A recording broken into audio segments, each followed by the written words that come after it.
დღეს ვისაუბრეთ ტაბუდადებულ თემებზე და ჩემი სტუმარია ექიმი, მენგინეკოლოგი ლევან გვარამაძე. ლევან, რა არის სქესობრივი განათლება და რას ემსახურება მისი არსებობა ჩვენს სოციუმში? რა კავშირი აქვს მას გინეკოლოგიასთან? კიდევ ერთხელ მოგესალმებით, მიხარია კიდევ ერთხელ თქვენთან სტუმრობა, საინტერესო თემებზე საუბარი და შესაბამისად აქვე მოგახსენებთ რა არის სქესობრივი განათლება და რა როლი აქვს გინეკოლოგიას. გინეკოლოგიას ძალიან დიდი როლი აქვს სქესობრივი განათლების მიწოდებაში, საზოგადოება სოციუმისთვის და იდეაში ყველა გინეკოლოგი, ანუ ეს სფერო უნდა იყოს ორიენტირებული არა მარტო მკურნალობაზე, არამედ პირველ რიგში სქესობრივი განათლების მიწოდებაზე თავის პაციენტებთან და სოციუმთან. რა საკში უნდა მიმართოს გოგონამ ან ქალბატონმა გინეკოლოგს ამ კუთხით და როდის ჩნდება პრობლემა?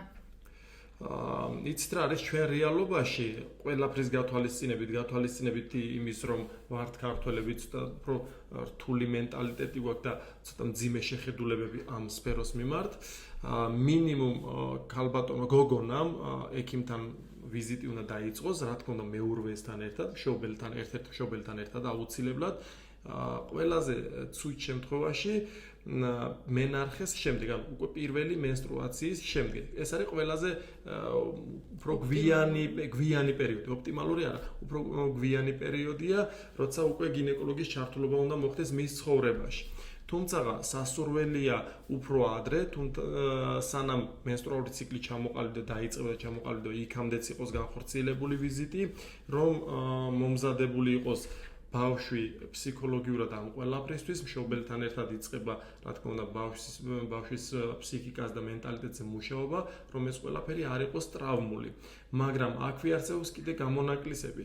არსებობენ გოგონები, ბავშვები, რომელსაც რაღაც გარკვეული ტიპის პრობლემები შეიძლება გამოუვლინდეთ ჩვილობის ასაკიდან 2-3 წლის ასაკში. ამ შემთხვევაში ჩვენ რასაც ყველაზე ხშირად ხვდებით, ეს ინფექციური გართულებები ბავშვებთან, რასაც ვებრძვით, ხო, ჩვენ გინეკოლოგები და ყველა პაციენტს ვეუბნებით, რომ შვილი, მით უმეტეს გოგონა, საწოლში არ უნდა ეწვეს მშობელს. ყველაზე მეტად ამის გვეშინია ჩვენ, ვინაიდან ინფექციის ალბათობა აქვს ყველაზე მეტი და ვიწყებთ საუბრებს ზოგადად აი ესეთი მარტივი საკითხებიდან და მე უკვე იმის მიხედვით თუ რა ტიპის ჩართულობას ითხოვს, უკვე თემას აღარ მოვებთ და ვაწვდით ამის შესახებ მეტ ინფორმაციას პაციენტს, მის მშობელს და ასე შემდეგ. რა არის ყველაზე გავრცელებული მითები და რა გავლენას ახდენს აღმზრდელობითი კულტურა? როგორც თავში ვთქვით, რთული სოციუმი ვართ ამ მიმართულებასთან მიმართებაში, გინეკოლოგიასთან მიმართებაში და საერთოდ ზოგადად სექსოლოგიაზე, სქესობრივი განათლების მიმართ. აქედან გამომდინარე, ძალიან მნიშვნელოვანია თავშივე სრულყოფილად დავიწყოთ ამაზე ზრუნვა და ბავშვისთვის სწორი სქესობრივი განათლების მიწოდება. რა საკში უნდა მოხდეს ეს? რა თქმა უნდა, ეს უნდა მოხდეს ძალიან დელიკატურად, ძალიან დამზოგველად, სკოლის ასაკიდან უნდა დაიწყოს, აი თუნდაც ის რაც მანამდე ვთქვით, მენარხე როცა აქვს ბავშვს, არ შეიძლება ბავშვმა არ იცოდეს რა არის ეს. ეს არ უნდა იყოს მშობლის ახსნილი, მხოლოდ ის რომ რაღაც სისხლიანი გამონადენი ექნება და ეს ნორმაა და всё დამთავრდა. არა, ეს არ დამთავრდა, ამით უნდა დაიწყოს მისი განათლება. და ვინ უნდა იყოს პირველი მასწავლებელი, მშობელი, სკოლა თუ თუნდაც სოციალური ქსელით მიღებული ინფორმაცია, სამეგობრო, ერთმანეთში საუბარი, დიალოგი? კატეგორიულად გამოურიცხოთ, მაშინ გამორიცხვის მეთოდით სამეგობრო და სოციალური ქსელი. ვინაიდან აქ შეიძლება ძალიან ხშირ შემთხვევაში 99% შემთხვევაში არასწორ ინფორმაციას წააწყდება მოზარდი და ამ არასწორ ინფორმაციას გაყვებად შესაბამისად თავიდანვე შეექმნება ამის შესახებ თლიანად არასწორი შთაბეჭდილება. და ვინ უნდა მიცეს მაშინ ამის შესახებ განათლება და ინფორმაცია. რა თქმა უნდა დაიწყოს ამის მიწოდება მშობლებიდან, მაგრამ აქაც კატეგორიულად ვემიჯნები მშობლის მიერ მიწოდებული ინფორმაციას თუ თვითონ მშობელი არ ფლობს ამას სწორად. ჩვენ ხშირ შემთხვევაში მშობლის მხრიდანაც ინფორმაციის დეფიციტს და მე ხშირ შემთხვევაში ვფიქრობ ამაზე, როცა პაციენტი მიზის 3 და 4 შვილის დედა და თვითონ არ ფლობს რაღაცა თავისივე ჯანმრთელობის შესახებ ელემენტარულ ინფორმაციას, ავტომატურად მოდის ფიქრი, როგორ ინფორმაციას აწვდის ის მის შვილს. ამიტომ აქ ვატყართ ძალიან რთულად, ვინ უნდა მიაწოდოს, არ ვიცი, ვინ უნდა მიაწოდოს საქართველოში ეს ინფორმაცია. არ არის განათლების სისტემა მომზადებული. კომპეტენტური ამ ყველაფრისთვის. სკოლა რა თქმა უნდა არ არის კომპეტენტური, სკოლა არ არის კომპეტენტური, სოციუმი არ არის მზად იმისთვის, რომ სკოლაში ეს განათლება დავიწყოთ, ამიტომ უნდა ვიზრუნოთ საკუთარი თავის და საკუთარი შვილების გადარჩენაზე ჩვენ თვითონ. ალბათ ერთადერთი სწორი გამოსავალია ის, რომ მშობელმა დროულად მიიყვანოს მისივე გინეკოლოგთან, ან ოჯახის გინეკოლოგი დავარქვათ, ხომ? ხშირ შემთხვევაში ხომ ესია, ოჯახებს ერთი ან კონკრეტული გინეკოლოგი ან კლინიკა ყავს, რომელსაც არის მიბარებული მათი ეს რეპროდუქციული ჯანმრთელობა. აი, ესე თუ მივაწვდით მოზარდს სწორ ინფორმაციას. სხვა შემთხვევაში ინტერნეტით მიღებული განათლება, ტელევიზიით მიღებული განათლება, ხშირ შემთხვევაში პროპაგანდისტული სტილის განათლება, რომელიც კატეგორიულად აცდენილია რეალობას, რა თქმა უნდა, დააზიანებს ჯერ მოზარდის ფსიქიკას და შემდგომ ეტაპზე უკვე ფიზიკურად დაზარალდება მოზარდი. ბავშვობაში მიღებულმა არასწორმა ინფორმაციამ როგორი ტიპის ზეგავლენა შეიძლება იქონიოს საბოლოო ჯამში მოზარდზე სქესობრივი კუთხით განათლების შემთხვევაში? ზოგადად ჩვენი წინათაობები ამ არასწორი განათლების მსხვერპლები არიან და ხშირად ხვდებით პრაქტიკაში ამ ყველაფერს. შესაბამისად, ბავშვობაში მიღებული არასწორი სქესობრივი განათლება ხშირად ასოცირდება შემდგომ ტრავმატიზაციასთან. ყველაზე მარტივი ფიზიკურია თუ ფსიქოემოციური?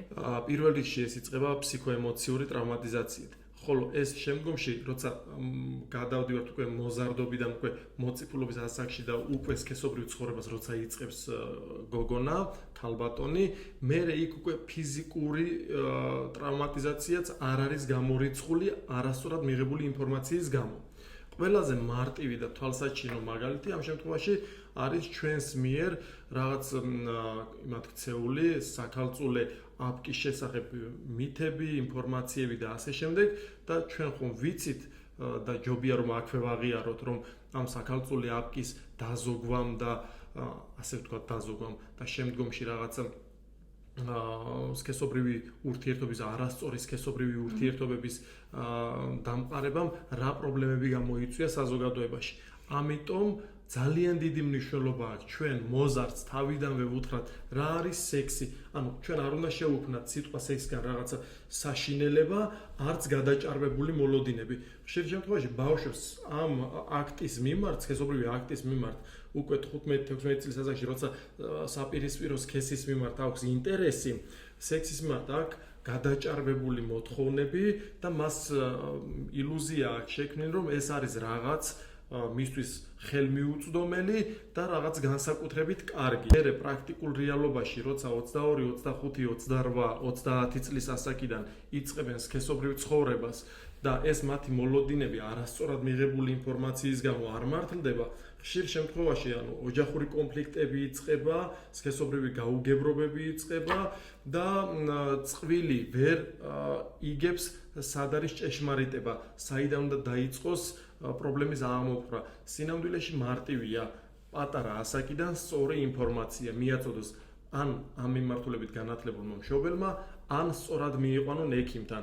ოღონდ არა ისეთ გინეკოლოგთან, რომელმაც შეკითხვებზე პასუხის გაცემა არ იცის ან არ უყვარს. ეს ჩემთვის გაუგებარია, რატომ არ უნდა გავცეთ შეკითხვაზე პასუხი, გამომდინარე აქედან, რაც შეიძლება მეტი ინფორმაცია სწორი მიმართულებით მოზარდ გოგონებს. ხშირია საქართველოში ჰიმენოპლასტიკა, ან თუ შევადარებდით სტატისტიკას პლასტიკურ ქირურგიაში, ესთეტიკურ გინეკოლოგიაში, მსოფლიო სტატისტიკას. სად ვართ და რეალურად სად არის მსოფლიო სტატისტიკა? მსოფლიო სტატისტიკას, რომელ მსოფლიოზეა ლაპარაკი, არ ვიცი, ალბათ რომ განვითარებული ევროპასა და ამერიკაში ჰიმენოპლასტიკას პრაქტიკულად აღარ ტარდება. შესაბამისად, მათ არ იციან ამ ოპერაციის არსი, დანიშნულება, მიზანი რა არის და ასე ვთქვათ, სასაცილოები ვართ ჩვენ როცა ამ თემაზე ვსაუბრობთ ჩვენს კოლეგებთან საზღვარგარეთ.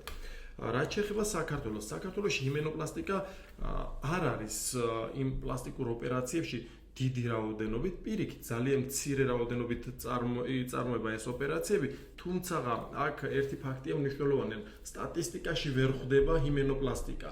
ვინაიდან ძალიან მარტივ პლასტიკურ ოპერაციათა რიგში გადის და ხშირ შემთხვევაში რეგისტრაციის გარეშე, როცა იატაკქვეშეთში და ასე შემდეგ დაურეგისტრირებელი შემთხვევები ხდება. თუმცა დიდ კლინიკებში თბილისში ძალიან იშვიათია ამ ოპერაციაზე მოთხოვნა და თუ არის მოთხოვნა, აქაც გავმეორდები ისევ რაც არ უნდა ასაკით უკვე მოწიფული იყოს პაციენტი და 30 წლის როცა ითხოვს ჰიმენოპლასტიკას, იმ მოთხოვნადი ჰიმენოპლასტიკის უკან რაღაცა არასწორად მიცემული ინფორმაცია.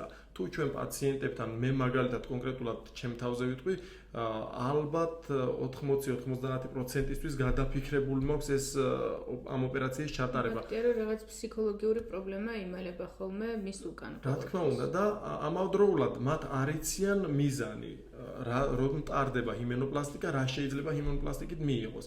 ხშირ შემთხვევაში სქესობრივი განათლება რომ იყოს სათანადო, ჰიმენოპლასტიკას პაციენტი საერთოდ არ მოითხოვდა, გამომდინარე იქედან, რომ პარტნიორს რაც უნდა მიაწოდოს ჰიმენოპლასტიკის შემდეგ, ეს ხშირ შემთხვევაში პარტნიორის აღუქმელი რჩება. აქედან თუ დავიწყებთ ინფორმაციის მიწოდებას პაციენტისთვის ეს ოპერაცია შეიძლება საერთოდ გაქრეს ჩვენთან და ჩვენც ბედნიერები ვიქნებით თუ გაქრება, იმიტომ რომ არ არის მაინც და მაინც სახარბიელო ოპერაციების ჩატარება ოპერაციებში განთავსებული ოპერაცია. მოზარდობის ასაკში სწორად მიცემული ინფორმაცია სქესობრივ ცხოვრებასთან მიმართებაში რამდენად იძლევა საბოლოო ჯამში გარანტიას წყვილებს შორის ჰარმონიულ ურთიერთობაზე? ძალიან საინტერესო შეკითხვა, რა თქმა უნდა, სწორად მიცემული ინფორმაცია და სწორი მოლოდინების სქესობრივი ცხოვრების მიმართ სქესობრივი ჰარმონიას რამდენად არ ვიცი, რამდენად სწორი ტერმინია, მაგრამ სქესობრივი ცხოვრების სიჯანსაღი გაცილებით მეტად არის გარანტირებული. მაგრამ მე ახლა ვსაუბრობ როგორც გინეკოლოგი. არსებობს მეორე მხარეც მამაკაცებიც, ხო? საქართველოს ჩვენ რაც არ უნდა ბევრი ვიძახოთ, რომ ამის შესახებ მამაკაცებს აქვს თურმე ინფორმაცია. დამერწმუნეთ, ჩემი პრაქტიკიდან გამომდინარე, არანაკლებ სავალალო მდგომარეობაა მამრობით სქესში. არც მამაკაცებმა არ იციან რა არის სქესობრივი ცხოვრება. ანუ მოდი ვაღიაროთ, ჩვენ ხო წინა პოდკასტზე შევთანხმდით ჯერ კიდევ რომ პრობლემის არსებობის შესახებ უნდა დავაჯეროთ ჩვენ თავი და დავარწმუნოთ რომ გვაქვს პრობლემა, ესე იგი საკუთარ თავს მოვთხრათ რომ გვაქვს პრობლემა. ამის შესახებ რომ გვეცოდინება, მე მივარდავთ ექიმს. მამაკაცები ხშირ შემთხვევაში არ აღიარებენ ამ პრობლემას, ან იციან რომ აქვს პრობლემა, მაგრამ ხშირ შემთხვევაში ეს პრობლემა, ასე ვთქვათ, მცდელობა არის რომ დაბრალდეს ქალბატონს. აქ რა თქმა უნდა სქესობრივი ჰარმონიის მიღწევა ფაქტურად შეუძლებელია. აქ უკვე წყვილში კონსულტაციებია ძალიან მნიშვნელოვანი და იმ მამაკაცს უნდა მივაწოდოთ სწორი ინფორმაცია თუ რა არის სექსი, რა არის ქალბატონი, მისი ორგანიზმი, ზოგადად ნაუხსნად, რას წარმოადგენს მისი ორგანიზმი და მათი როლი სექსში. სტატისტიკურად ინფორმაციის დეფიციტს მამაკაცებში უფრო ვაწყდებით თუ ქალბატონებში? ნახე როგორ არის, ანუ ინფორმაციის დეფიციტი ორივეს აქვს. იმიტომ რომ ჩვენ ხო ვთქვით, ოჯახები იდენტურია, სკოლა იდენტურია, უკვე განსხვავება იწყება სკოლა და ქუჩაში და ასე შემდეგ. ინფორმაციის მიღებას მამაკაცი იწყებს ძირითადად აი მოზარდობის ასაკში სამეგობროდან. ანუ ეს ბიჭების ნასაუბრები, მე ვიღაც საიდანაც მოსმენილი და გავრცობილი თემები. გოგონები უფრო ცდილობენ ალბათ ინფორმაცია მიიღონ უფრო სოციალური ქსელიდან და ასე შემდეგ. ჩვენ ხო იქ შევთანხმდით რომ არასწორი იყო იქ მიღებული ინფორმაცია, მაგრამ მამაკაცებშიც არასწორად ხდება ინფორმაციის გავრცელება. და ამის შედეგია ის, რომ ხშირ შემთხვევაში მე ჩვენ ექიმებიც კი ვხვდებით რაღაცა გავრცელებული რაღაც მამაკაცურ, ასე ვთქვათ, ფანტაზიებს, რომელიც საკუთარ თავს დააჯერეს და მე ვერ აღასრულეს, რეალობაში ვერ მოიყვანეს და დავაბრალეთ პარტნიორს. აქედან გამომდინარე, მამაკაცთანაც გვაქვს მნიშვნელოვნად ინფორმაციის დეფიციტი და ვაღიაროთ, რომ ისევე როგორც საქართველოში, როგორც ქალებმა არიციან რა არის სექსი და სქესობრივი ცხოვრება, ჯანმრთელი სექსი არიციან, ასევე არიციან კაცებმაც ეს ყველაფერი და მათაც სჭირდებათ სქესობრივი განათლება. აქ ჩვენ გინეკოლოგები ერთადერთი სფეროა, სადაც მამაკაცებს როგორც პაციენტებს შეიძლება დავუჯდეთ და აუხსნათ, თუ წყვილში კონსულტაციაზე მობრძანდებიან. აქ მხოლოდ აქ ვერთვებით მამაკაცებთან აქ ვართ ლოიალურები გინეკოლოგები. სხვა შემთხვევაში მამაკაც კონსულტაციაზე არ ვიღებთ. რამდენად აგვარებს ესთეტიკური გინეკოლოგია და ეს მიმართულება სქესობრივ ცხოვრებას ან თუნდაც თვითდაჯერებულობას და საერთოდ რა როლი უჭირავს ამ სფეროს? ესე იგი, სქესობრივი განათლების სწორად მიიღება უკვე ჩვენს სოციუმში როგორც ვთქვით, გვიან ასაკში უკვე სქესობრივი ცხოვრების დაწყების შემდეგ თუ პაციენტი სწორად მიმართავს გინეკოლოგს, სწორად ხდება ჩართულობა ექიმის და ამ ყველაფერზე თუ სწორი რეაქცია აქვს წყვილს, მიყვება პროფესიონალის რჩევებს, დარიგებებს, მკურნალობის სქემას და ასე შემდეგ, შედეგები გვაქვს კარგი.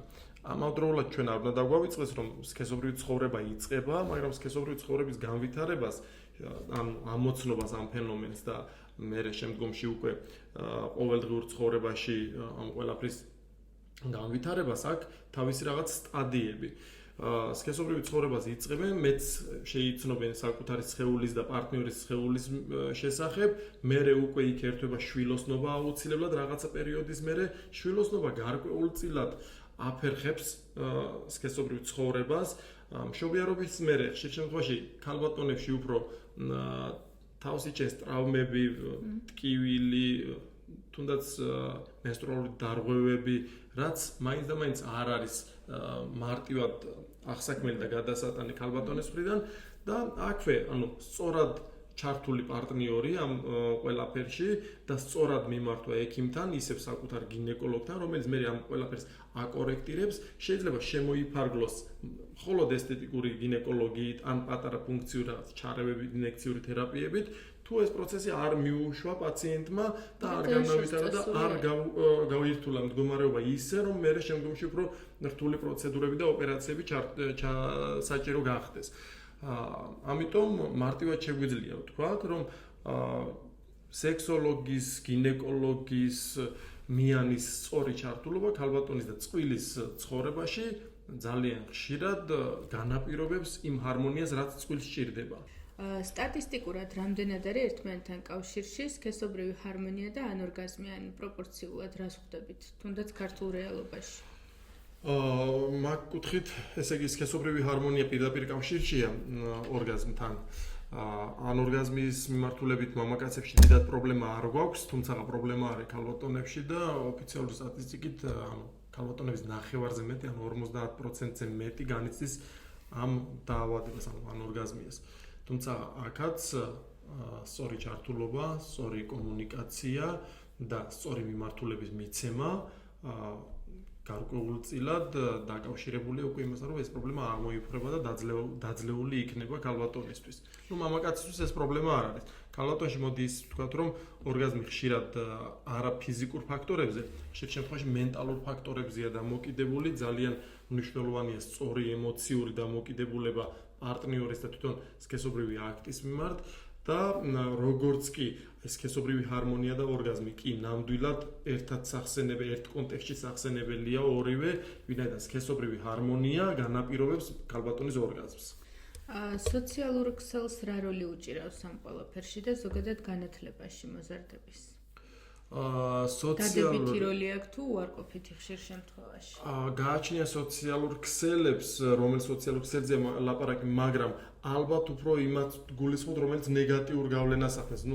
ძალიან ისე იშვიათად მახსენდება პოზიტიური როლი, სოციალური ქსელის პოზიტიური როლი ამ მიმართულებით, მაგრამ ძირითადად გამოდის ნეგატიურია. ნეგატიურია დამოკიდებულება და რაც მანამდე ვთქვით. გარკვეულწილად რატო არ ვიცი, მაგრამ სოციალურმა ქსელმა, რაღაც მოკლე ვიდეოებმა და ასე შემდეგ განაპირობა ის, რომ მოზარდებს და შედარებით სქესობრივ ცხოვრებაში გამოუცდელ წყვილებს ჩამოუყალიბა არასწორი მიმართულება, არასწორი აზროვნება თვითონ კონკრეტულად სექსის მიმართ და სქესობრივი აქტის მიმართ. აქვე შევდივართ იმ აქაც ზუსტად იმ პრობლემას უკავშირებით, რაც მოზარდობის პერიოდში იყო, ანუ არასწორად მიღებული ინფორმაცია. რატომღაც სოციალური ქსელი წყვილში ქმნის უფრო მეტ მოლოდინს ამ ყველაფრის მიმართ, ვიდრე არის რეალობაში. და შესაბამისად პრაქტიკაში უკვე სქესობრივი აქტისგან ვერ მიღებული ის ემოცია, რაც პარტნიორი წყვილს დაგეგმილი ქონდა მანამდე ვირტუალურ სამყაროში და ეგონა რომ მიიღებდა, დაკავშირებულია შემდგომში უკვე პრობლემებთან. ამიტომ სოციალური ქსელის ჩართულობა, ასე ვთქვათ, ამ მიმართულებით უფრო ნეგატივთან ასოცირდება. გამომდინარე იქიდან, რომ ალბათ სავარაუდოდ ამ ინფორმაციას არაპროფესიონალები ავრცელებენ. რა თქმა უნდა, ანუ ჩვენ ხო ვიცით, რომ ინფორმაციას ავრცელებენ პროფესიონალიზმთან ახლოს მდგომი ჩვეულებრივი საზოგადოება ავრცელებს ინფორმაციას, ზოგი მიზანმიმართულად არასწორ ინფორმაციას ავრცელებს, ზოგი თავისი გამოუცდელობით რაღაც თავისი პრაქტიკიდან, რაც შეიძლება საერთოდ არ იყოს კავშირში ნორმასთან და რეალობასთან და დანარჩენი საზოგადოება იღებს ამ ყველაფერს. მე ვცდილობ რაც შეიძლება მარტივად ახსნა და ეს მიღებული ინფორმაცია რატომღაც სოციუმს გონია, რომ კონკრეტული ვიღაცა X პიროვნება თუ რაღაც ამბობს ამ მიმართულებით, ეს არის აუცილებლად მართებული. არა, ეს არ არის მართებული და ეს დაკავშირებულია როგორც ფსიქოლოგიურ და მენტალურ სიჯანსაღესთან, ასევე ფიზიკურ მხარესთანაც.